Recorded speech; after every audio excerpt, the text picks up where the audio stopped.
Nicole, I'm thrilled to be here tonight and to be joined by Nicole Santora. Nicole is the playwright for the piece that we just saw, so we would have just seen the last fresh start.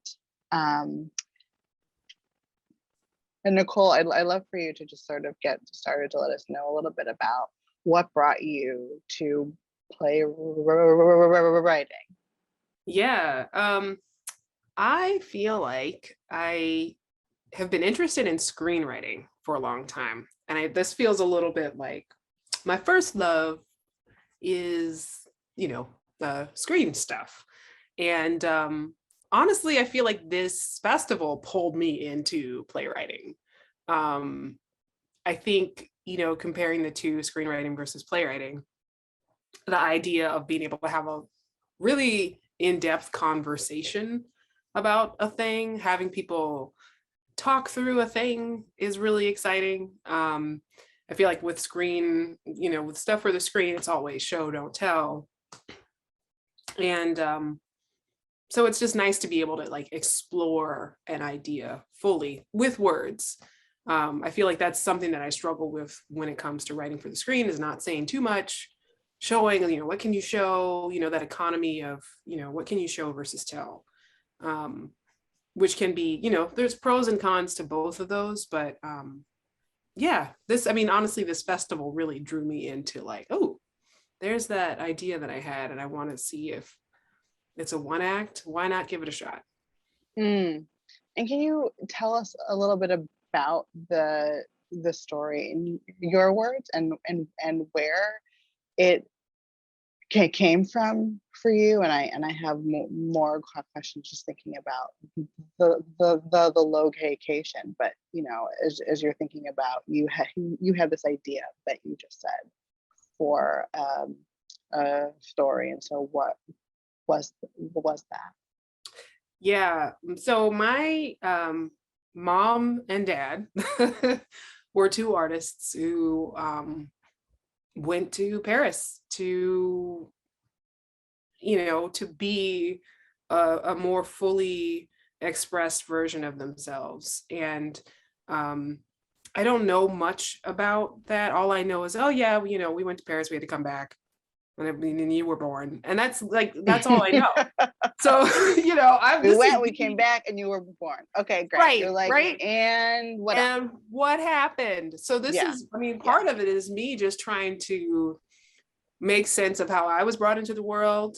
But also, just from a storytelling standpoint, that's just so, it's fascinating to me, this idea of, two Black artists trying to go somewhere where they don't feel as hindered by racism, but also drawn to this idea of people like Josephine Baker, or even like Nina Simone, that this idea that in Europe, Black people will be celebrated for their art, as opposed to, you're Black first and then we'll see what else you can do. But we see you as an artist first. So I don't know where that idea came from, or how they interpreted that or dissected that. I don't know who was more into the idea of going than the other one.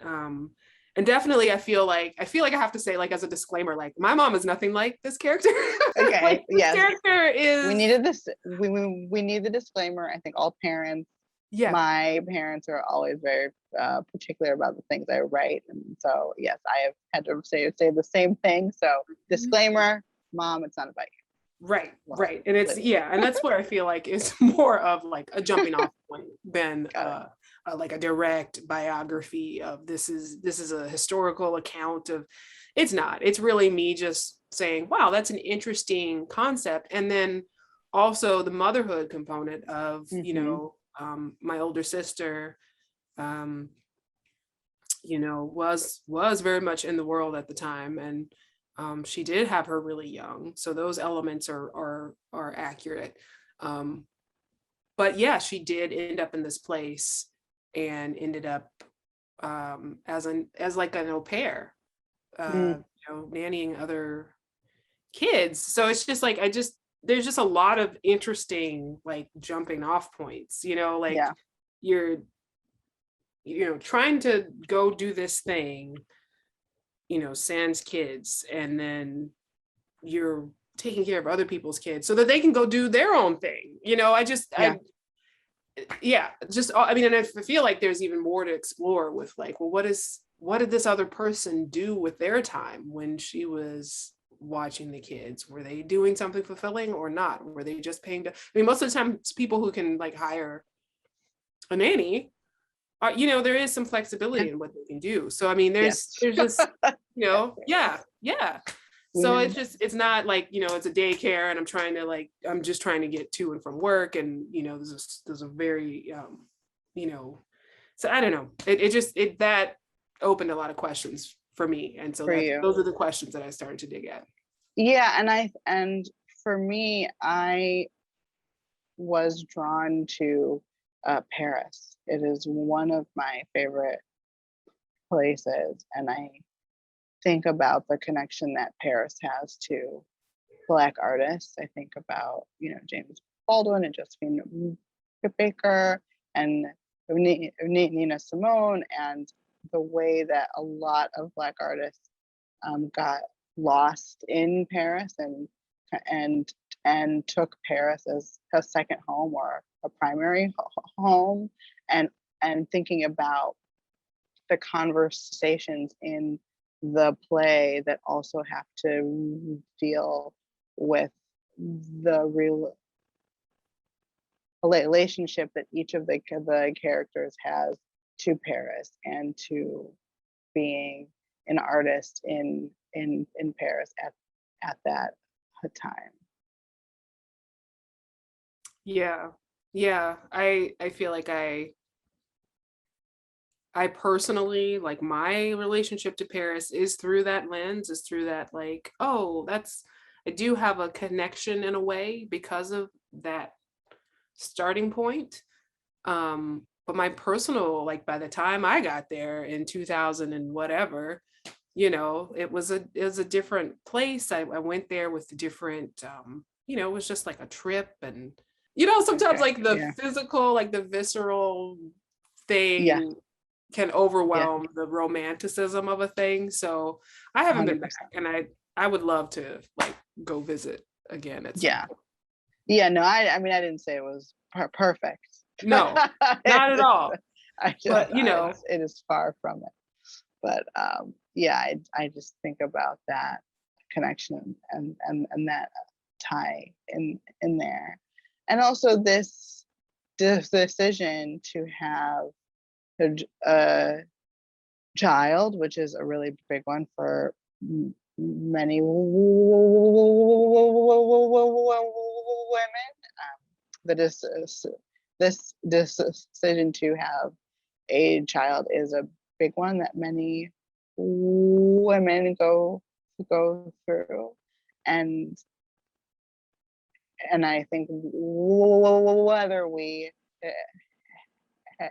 acknowledge that big shift in our lives or not, what the moment we find out that we are going to have a child, everything changes, right? Everything changes, and as I'm saying that, I'm thinking of the lyrics from a song in the musical Waitress. But it's about like, how she's like becoming a mother, and everything is changing for her, and thinking about how that there's this really big weight in this play about the decisions to have another child, and the abortions that she has had in the past. And so, thinking about the time period that we're in now, when Roe v. Wade is no longer, which is not a thing that many of us, there are some people who did think that this would occur, but there's a lot of people who this really took us by surprise. And so thinking about this play in this moment, right, when the possibility of an abortion, depending on where you live, is can be fatal and very dangerous for some people. So I was just really interested in, touching on that topic and the way that we explore it in this play. Yeah, I mean, when I started on this, I had no idea that this would be such a timely, thing. I mean, it's been around since before you and I were born, like as that has just been a right for as long as we can remember. So I mean, it's it's like it's like a bad dream. It kind of reminded me of the night that our previous president won, the night that night, and then the next morning when you're like, well, that was just a weird dream, wasn't it? Like, Happened. You're surely like, no, that's not actually a thing. Yeah. that didn't actually happen, right? Right. So yeah, it's a weird reality. It's a weird time. I feel like the character Gwendolyn is so indecisive and a little bit messy, and I feel like having that change take place during the writing process. My instinct was to, oh wait, no, we have to hone her back, we have to peel her, we have to make her more of a saint, we have to make her more of somebody who's like, oh no, she has valid reasons, it's okay, this is the exception, it's and then that's like, no, that's a right is a right. And people who are hot messes deserve access to that basic right as well. Maybe, I mean, definitely even more. I don't know, I mean, for me it's like even more so, like, well, yeah, like that's, you definitely don't want to bring a kid into that situation. So it's, I don't know, it's really rough. I feel like I wanted to, it's just an element of the story, and it's not even the whole thing, but it's definitely a very important element, that she's able to make that choice. Yeah. Or even consider the choice, right? Yeah. Well, because yeah. Sorry, I would just, without that choice, there's an element of feeling stuck, and that that I think we also interpret from the play, because she's been able to make that choice a couple times and not feel stuck. And so, like I said, it's that moment when you find out and everything does change, and if you're not in a position to take care of this child, then what do you do? And it just becomes this incredible weight on you. And I particularly think about, as an artist, that feeling of that we see in this play, of both of them being in Paris for their art, and then there's also this weight that is part of their story, and the balance of artist, parenthood, but another child, but and all of these things. And also thinking about how you are able to balance your parenthood and your artistry. You know, I think just period, that is a, you know, like, okay, we know when you find out you're going to have a kid, that's a huge, huge moment. And then you start thinking about all the resources and things that you need. And then you start thinking about the support that you have. At least, you know, for me, it's like, oh, you can do this. And then as an artist, I know I had this very unrealistic image in my head that I know I've shared this with most people in BMPFest, but that, you know, I was gonna sit at my desk, and, you know, at the time I lived in Harlem, and so I would sit at my desk in Harlem, and that my little infant baby was going to sit in a high chair next to me, At her and little desk.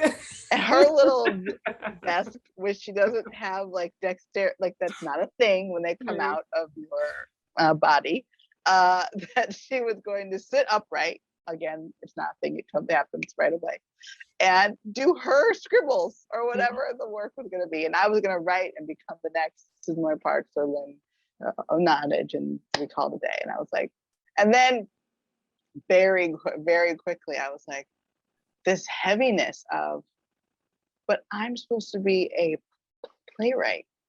Like what? But no way. I'm supposed to write plays.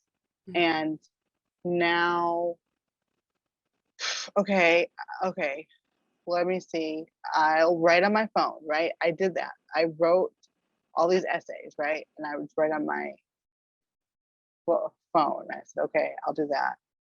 And, you know, essays came, and they were published in great places, but also I was missing writing stories and not sure how I was going to get back there, because where's the resources to like take care of the child so that I can then focus on the work I have to do, right? And so, you know, that's like a piece of my story as a Black parent who writes plays, and knowing that there's other people out there who were in similar spaces, right? So I'm just really curious about your journey towards motherhood and the balance of your artistry with being a parent. Phew. Yeah. And ditto. Yeah. And ditto on the whole, like, I mean, we had friends, my husband and I had friends who had kids, like a kid before us. They were one of the few. And honestly, had we had more friends with kids, that we may have been more of the what's the word? More of the warning that we needed. But we only had like one, you know, one set of friends who had kids, and they were wiped, you know, they were like wiped out. They were just exhausted. They were like, we're up all night. And then I don't know. And it just felt like they just need to be organized. They just need to be more organized. I mean, just the dumb stuff you were like, we can do that. We can do that. I don't know. Why don't they just alternate? Why don't they just, you know, it was just all of the things that we came up with that we just are eating now. It's I mean, and I feel like, you know, like you said about like, but I'm supposed to be a playwright. It's like your identity becomes mother, father, right? Parent. Like it just, that is who you are. The kids don't care. They don't care what your ambitions were. They don't care about. They don't care. They just care about, where's my food? Where's my food? Where's my stuff? I am hungry. I want to go to do this. When can I have a play date with this person? Yeah. How many play dates have I been on where I realized too late that like, oh man, me and this mom ain't got nothing in common. Nothing.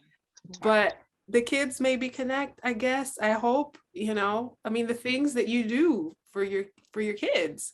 I mean, I feel like, and it's one of those things that like, I'm hard on myself about everything, you know, like, oh, are you working hard enough for all of those things? Yeah. Well, as parenthood, I'm like, no, you're doing great. You're doing like, I'm always just like, gold star. That's you really show great. up, you care, Yeah, that's because it. it took me a long time to feel like I was doing a great job, and I still don't know a lot of days. And I don't even say that for like pity. It's just like I think there's a lot of people who just don't know if they're doing great. But then when I'm around my other friends, or like my sister who has kids around the same age, and when I'm around just other parents who are saying the same things as me, then I'm like, oh, we're doing great.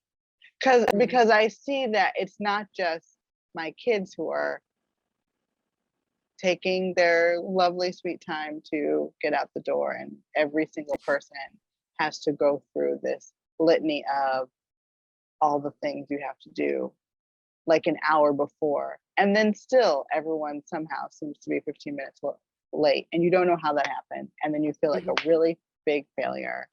And then the other parents are early, and you're like, I try, but like Everything in but he needed the water bottle and forgot it, so now I had to go right. fill it up, and I asked him to do it like before, and he didn't do it, but then I had a phone call, and if I don't have if I don't Yeah, work, then like what am I?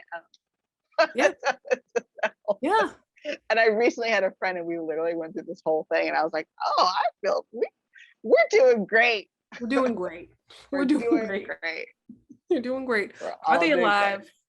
Are They're they? alive. They smile sometimes, Yeah. They get Yeah, food. they get food, they have a warm So sleep. doing We're doing fine. We're doing great. fine. That's what this turns into. We're doing great, Those are the okay? markers. Those are the markers. Those are the things that we say. Did They you eat? are. You have food. Yeah. Yes. I mean, Yeah. and then the identity thing and the trying to be an artist. I mean, and that's so when I had my first, I was just about to turn 30, and I'm, my husband and I had been married for a few years. We got married, really, really, relatively young. Like I was 23 and he was 25, and so by the time I was almost 30, I thought, okay, now's the time. Like I have to make this transition. I don't know why I made that up in my head, but I was like, I have to make this transition into being more mature. And, the arts are going to have to just, I can't wait until I'm, XYZ, until I become a parent, because there is a finite amount of time. If you want to try to reproduce children from your body, there is a finite amount of time. So I felt that urge, and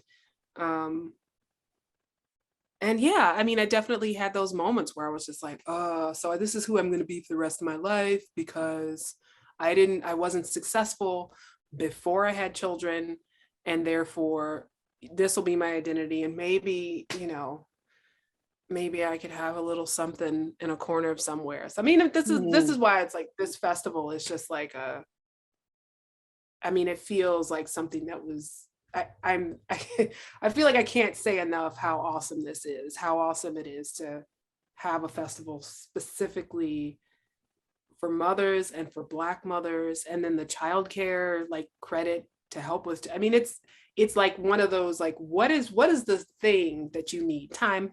I need time to do the thing. I mean, yeah, it's a beautiful thing. Very beautiful. Well, and that connects me to this other question of what about the festival stuck out to you, and it feels like you answered a couple of those things. Yeah, that stuck out. But also, I mean, and by even just saying it out loud that this group of artists maybe needs some support in creating their art. I mean, just even saying that out loud is, it feels good to hear. Like, yes, being a parent is its own bag. Being a Black parent is its own bag, right? It's a thing that not a lot of people say. Yeah, understood. Yeah. No, and I mean, yes, it is a thing. I know that it's a thing that not a lot of people say. I'm like, wait, yes, I know that. but it's sometimes I think the thing that really strikes me is when I go into the Zoom rehearsal spaces and it's all these Black moms, or when we have the Black dad parenting conversation, or we just have Black, caregivers all in one space, and there's this just common understanding that is really important that we don't think about as being as important as it is. And when we find that thing, it's like when you find that person that like gets you and like understands you, it's like what I feel in those rooms is that all those people understand me, I understand them. Like when someone starts talking about, oh, I'm sorry that my kid's crying, PAL, something that PAL, the Parent Artist Advocacy League, makes it a point to say is that we are here for all sounds of life, and so when Blackboard and PAL, when we like co-created this festival, it was to make that sort of space, right, where Black parenthood and caregiving and all the sounds of your life can exist. And so it brings me great joy to be in those spaces, because it means that we have accomplished something that we set out to do, and no matter what size the festival, grows to, we know that we are impacting this group of people, and that really means the most to me when just like interacting with the people in the festival, because it brings me a lot of joy too. Mm-hmm. I mean, it's everything. It's everything. Having people in the room who have that same baseline. Yeah. And like you said about the sounds, I feel like even with the pandemic too, and people working from home, having that be like, yeah, I'm a person who has children, or, other stuff happening. But having that specific, finding your tribe, is so, yeah, feeling that sense of belonging and feeling like, oh, that's my group, really. Yeah. There it is. Yeah. Last question is, why did you feel like you needed to tell this story now? I feel like it's one of those things that's just been rolling around in my head. Mm. And again, with specific, this festival drew out that like, oh, I can talk specifically about what it means to be a Black mother and then being an artist. I feel like that intersection is just, it's such an interesting intersection. It's something that I'm personally trying to navigate now that my kids aren't, I have an almost 4-year-old and a 7-year-old. So they're not babies anymore, So now it's like I can kind of start reclaiming a little bit of my non-mom identity. So it felt like a good time to sort of explore what that means. And I have other projects that are in the same vein of people trying to balance motherhood and identity outside of being a mother, and I think I don't know, I don't want to be one of those people who's like, she just talks about that for the rest of her career, but it's one of those things that's just so, it just needs to be explored more, it's, and sometimes you go into something with more questions than answers. Like, I don't even know what I'm trying to say as much as I am just trying to answer the questions myself, How do I do this?